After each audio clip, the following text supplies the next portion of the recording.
আমি ফারুক স্যার। সুপ্রিয় ক্যাডেট শিক্ষার্থী ভাই বোনেরা, আপনারা কেমন আছেন? আপনাদের প্রস্তুতি, আপনাদের আকাঙ্ক্ষা সবকিছু মিলে আজকে জিকের উপরে আজকে একটা ক্লাস নিয়ে হাজির হয়েছি। আজকে আলোচনা করব জিকের মধ্যে আপনাদের সাম্প্রতিক বিষয়াবলী, যে বিষয়াবলী আপনাদের ক্যাডেট ভর্তি পরীক্ষার জন্য খুব গুরুত্বপূর্ণ এবং এখান থেকে নাম্বার পাওয়ার উপরে আপনার ক্যাডেট পাওয়া ডিপেন্ড করবে। ক্যাডেট কলেজে ভর্তি পরীক্ষার জন্য 600 সিট রয়েছে, তার মধ্যে ছেলেদের জন্য 450, মেয়েদের জন্য 150, তো 600 সিট রয়েছে।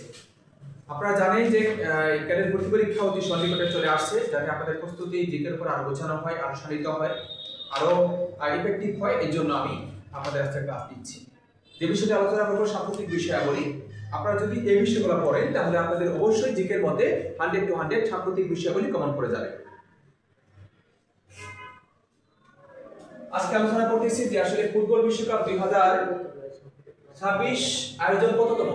23তম আয়োজন। কততম আয়োজন? 23তম আয়োজন। এটা কিন্তু পরীক্ষা আসবে। পরে প্রশ্নে আছে দেখতে যে আয়োজক কোন দেশ? যুক্তরাষ্ট্র, কানাডা এবং মেক্সিকো। পরবর্তী বিশ্বকাপ 23তম আয়োজক তিনটি দেশ, যুক্তরাষ্ট্র, কানাডা এবং মেক্সিকো। এটা কিন্তু আপনার পরীক্ষার মধ্যে শিওর আসবে। প্রশ্ন 3 চলে যায় যে নিউ ইয়র্ক সিটির প্রথম মুসলিম মেয়র নির্বাচিত হয়েছেন সম্প্রতি জোহরান মামদানি। আর এটা হচ্ছে আলোচিত একটা প্রশ্ন যা আপনাদের ক্যাডেট হতে সাহায্য করবে শিওর। এই প্রশ্ন 4 আছে যে 21তম দেশ হিসেবে কোন দেশ ইউরো মুদ্রা চালু করতে যাচ্ছে? মানে বর্তমানে চালু আছে 20টি দেশ, কিন্তু চালু করতে যাচ্ছে বুলগেরিয়া। এই প্রশ্নটা তো আপনার অবশ্যই আসবে।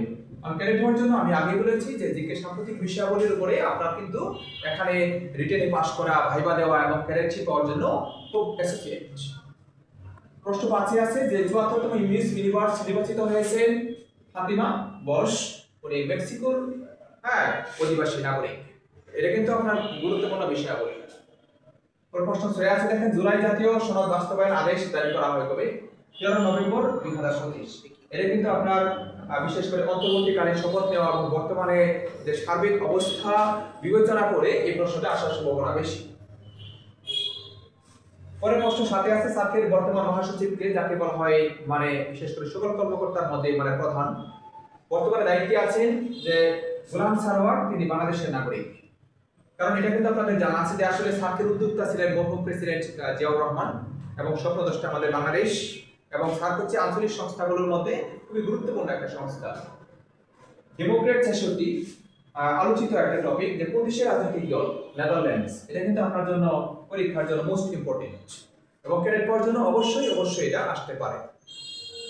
প্রশ্ন 9 আছে যে কোন দেশ প্রজন্ম ভিত্তিক মানে জেনারেশন ভিত্তিক ধূমপান নিষেধাজ্ঞা কার্যকর করে? এটা হচ্ছে মালদ্বীপ। মালদ্বীপ হচ্ছে যে প্রজন্ম ভিত্তিক ধূমপান নিষিদ্ধ করেছে এবং কি সার্কভুক্ত একটি দেশ। তারপরে আছে দেখেন যে হালদা নদী মৎস্য হেরিটেজ ঘোষণা করা হয় কবে? 29 অক্টোবর 2025।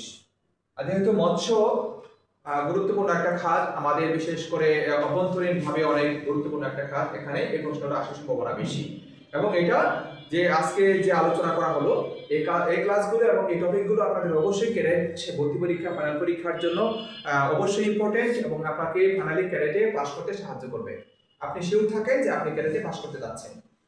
তো সাম্প্রতিক বিষয়াবলী হচ্ছে যে আসলে অধিকাংশ শিক্ষার্থীর জন্য একটা ভয়ের কারণ, একটা ত্রাসের কারণ যে আসলে সারা বছর পড়িনি, কেমন প্রশ্ন হতে পারে, কিভাবে উত্তর আসতে পারে, এবং কোন প্রশ্নের উত্তর কি হবে এবং কোন টপিক থেকে কি প্রশ্ন হতে পারে, এই কৌশল নিয়ে আমি ক্লাসগুলো নিব।